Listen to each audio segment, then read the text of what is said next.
Qui est le plus populaire des super-héros Marvel? Iron Man, Captain America ou peut-être Thor? Non. En réalité, celui dont je parle, c'est Spider-Man. Au début des années 60, Stan Lee imagine un super-héros différent des autres, un adolescent qui possède des pouvoirs d'araignée.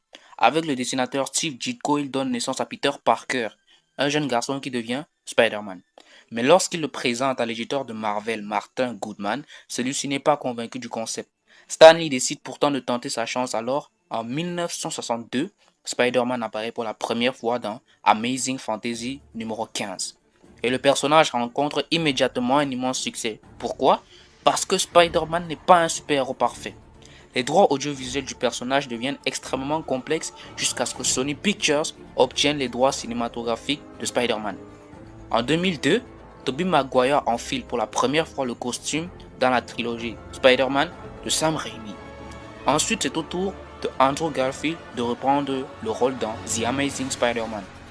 Puis en 2015, Sony Pictures et Marvel Studios trouvent un accord permettant à Spider-Man d'intégrer le MCU. Tom Holland fait alors ses débuts dans le rôle de Peter Parker dans Captain America Civil War en 2016. Il devient ensuite le Spider-Man du MCU avec Homecoming, Far From Home et No Way Home. Et le dernier en date, Brand New Day. Un destin merveilleux pour un super-héros merveilleux.